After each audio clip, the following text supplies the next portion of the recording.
नमस्कार दर्शको, नवीन एका व्हिडिओमध्ये मी स्वागत करत आहे आपला सर्वांचा लाडका गणेश डवरी. आणि आपण पाहत आहात जेडी ऑलराऊंडर हे युट्यूब चॅनेल.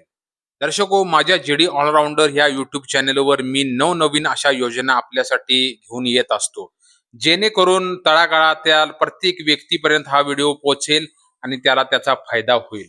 तर आज मी आपल्यासाठी अत्यंत महत्त्वपूर्ण अशी योजना घेऊन आलेलो आहे. खास करून शेतकरी मित्रांसाठी आपल्या ही योजना असणार आहे. तर ही योजना नेमकी काय आहे, कोणत्या स्वरूपाची आहे, हे पाहण्यासाठी आपण कुठेही अर्धवट हा व्हिडिओ सोडू नका. न स्किप करता शेवटपर्यंत हा ज्यावेळी व्हिडिओ पाहाल, त्यावेळीच आपल्याला या योजनेची माहिती मिळणार आहे. त्यामुळे इथे साईडला दिलेल्या घंटीवर क्लिक करून जीडी ऑलराऊंडर हे युट्यूब चॅनेल सबस्क्राईब करा. प्रत्येक तळागाळातील शेतकरी मित्रांपर्यंत हा आपला व्हिडिओ पोहोचवा, जेणेकरून त्या शेतकरी मित्राला या व्हिडिओचा फायदा होईल. तर आजच्या योजनेचं नाव आहे शरद पवार ग्राम समृद्धी योजना. तर परत एकदा मी योजनेचं नाव सांगतो, शरद पवार ग्राम समृद्धी योजना. ह्या योजनेची निर्मिती खास करून पशुपालन आणि शेतमजुरांचे उत्पन्न वाढवण्यासाठी आणि शेतकरी मित्रांना साईट व्यवसाय होण्यासाठी या योजनेची निर्मिती शरद पवार साहेबांनी केली. म्हणून या योजनेचे नाव आहे शरद पवार ग्राम समृद्धी योजना.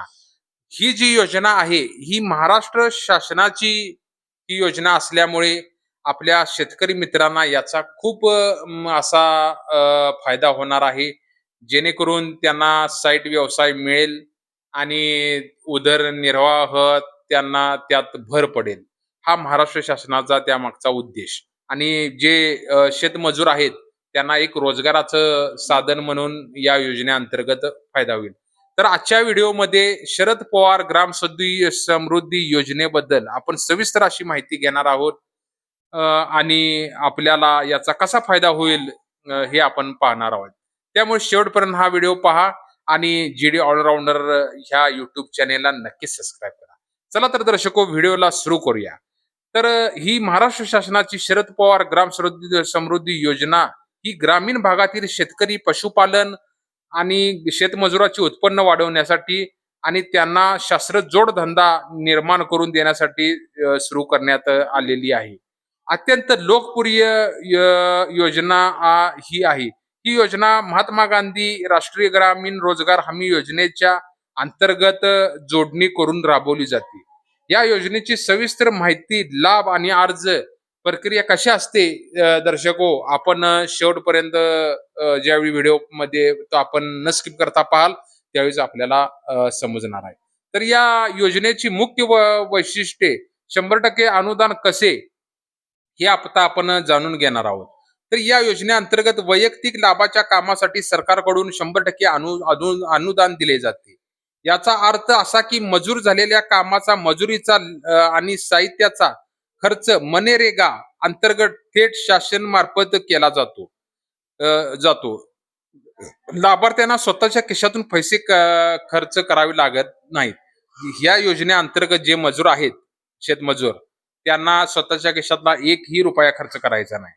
तर योजनेअंतर्गत समाविष्ट असणारी 4 मुख्य कामे आणि अनुदान. या योजनेअंतर्गत मुख्यत्वे 4 प्रकारच्या वैयक्तिक कामासाठी अनुदान दिले जाते. तर आता हे नेमकं काय आता आपण जाणून घेऊया. समजा गाय म्हैस यांच्यासाठी पक्का गोठा बांधणे. लाभ 2 ते 6 जनावरांसाठी एक पक्का कॉन्क्रीटचा गोठा, गव्हाण, 250 लिटर क्षमतेची मूत्रसंचय टाकी आणि 200 लिटरची पाण्याची टाकी बांधण्यासाठी आर्थिक मदत दिली जाते. अनुदान रक्कम एका गोट्यासाठी 77,188 पर्यंत अनुदान मिळाले जाते. जर 6 पेक्षा जास्त जनावर असतील तर या 6च्या पटीत, उदाहरणार्थ 12 जनावरांसाठी दुप्पट म्हणजे 1,54,376 रुपये अनुदान मिळू शकते.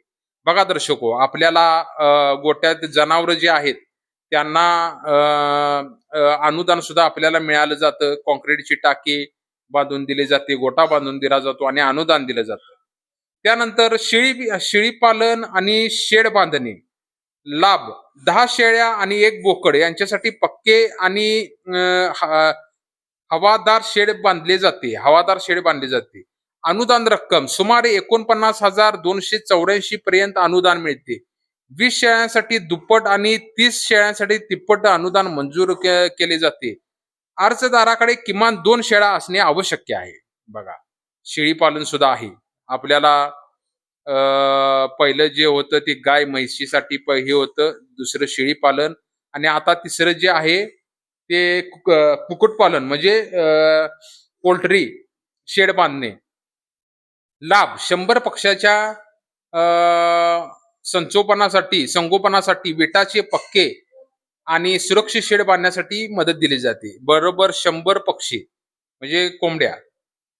तर अनुदान सुमारे 49,760 पर्यंत अनुदान दिले जाते. त्यापैकी 150 पेक्षा जास्त पक्षी असल्याने दुप्पट निधी मिळतो. पक्ष्यांची खरेदी लाभार्थ्यांची स्वतःच करावी लागते लाभार्थ्यांनी. तर हे असं आहे. आता चौथं बघा, भूसंजीवनी नाडेप कंपोस्ट युनिट. लाभ शेतकऱ्यांना शेतातील कचऱ्यापासून आणि शेणापासून सेंद्रिय खत कंपोस्ट तयार करण्यासाठी विटांची खते तयार करण्यासाठी युनिट बांधता येते.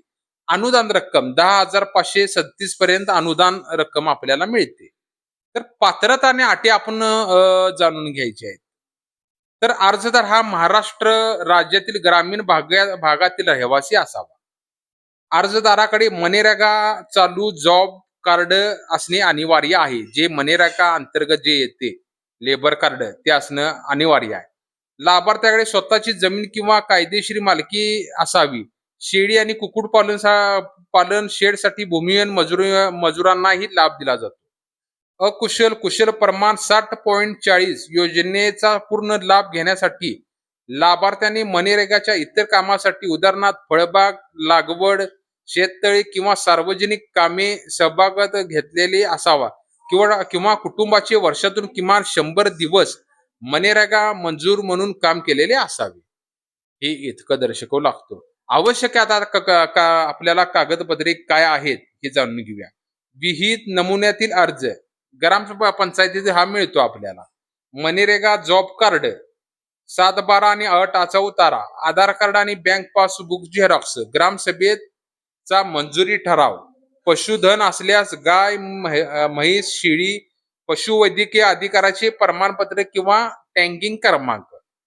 आता अर्ज कसा आणि कुठे करायचा हे मी आता आपल्याला सांगणार आहे. हा अर्ज ऑफलाईन पद्धतीनेच करावा लागतो, ऑनलाईन पद्धतीने करता येत नाही. बघा, जाणून घ्या.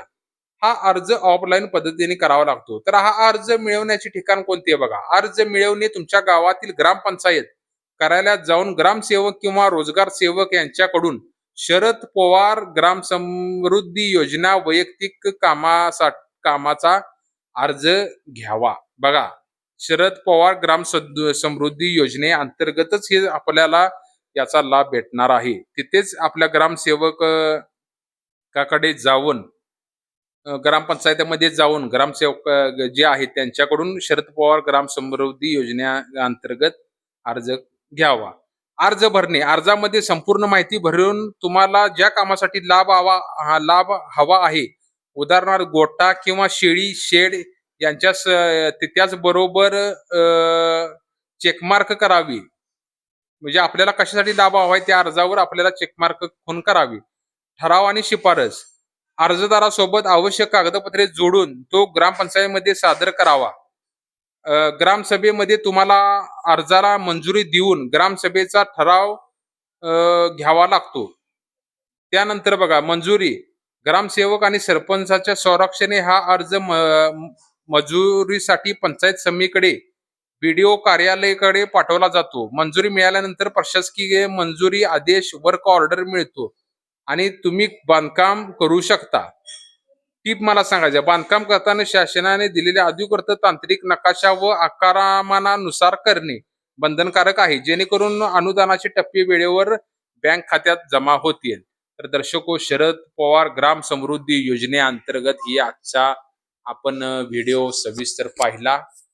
तर आपले जे शेतकरी मजूर असतील शेतकरी वर्ग असतील त्यांनी शरद पवार ग्राम समृद्धी योजनेअंतर्गत जे पशुपालन आहे, शेळी पालन आहे, गाय म्हस पालन आहे, हा एक जोडधंदा म्हणून आपल्याला करता येतो. तर या शरद पवार समृद्धी योजनेअंतर्गत जरूर शेतकरी मित्रांनी याचा फायदा घ्यावा. जेणेकरून आपल्या उदरनिर्वाहात थोडी भर पडेल आणि आपला महाराष्ट्रातल्या शेतकरी श्रीमंत होईल. हाच त्या पाठीमागचा महाराष्ट्र शासनाचा उद्देश. त्यामुळे शरद पवार समृद्धी योजनेची स्थापना केली. तर आजचा व्हिडिओ आपल्याला अ, कसा वाटला आणि याचा फायदा आपण घेणार आहात का? याची हे मला कमेंट करून तुम्ही नक्कीच सांगा. प्रत्येक शेतकरी मित्रापर्यंत, शेतकरी मजुरापर्यंत हा व्हिडिओ पोहोचवा, जेणेकरून त्याला याचा फायदा होईल. आणि डिस्क्रिप्शन मध्ये सुद्धा मी याची सविस्तर माहिती देईन. अर्ज कुठे भरायचा, काय भरायचा, आपण तिथे जाऊन भरू शकताय. आपल्या ग्रामपंचायतात जाऊन याची सर्व माहिती आपण घेऊ शकताय, कारण तिथेच हा ऑफलाईन पद्धतीने अर्ज मिळतो. त्यामुळे शेतकरी मजूर, शेतकरी मित्र यांनी त्वरा करा आणि जिथं ग्रामपंचायत आहे तिथे जाऊन याची सविस्तर आपण माहिती घेऊ शकताय. आणि जर काय आपल्याला अडचण आली तर मला कमेंट करून नक्की सांगा. आणि आजचा व्हिडिओ कसा वाटला हे पण मला नक्की सांगा. तर चला तर दर्शको, नवीन एका व्हिडिओ सहित परत एकदा भेटू. तुर्तास धन्यवाद. नमस्कार. जय जवान, जय किसान, जय महाराष्ट्र.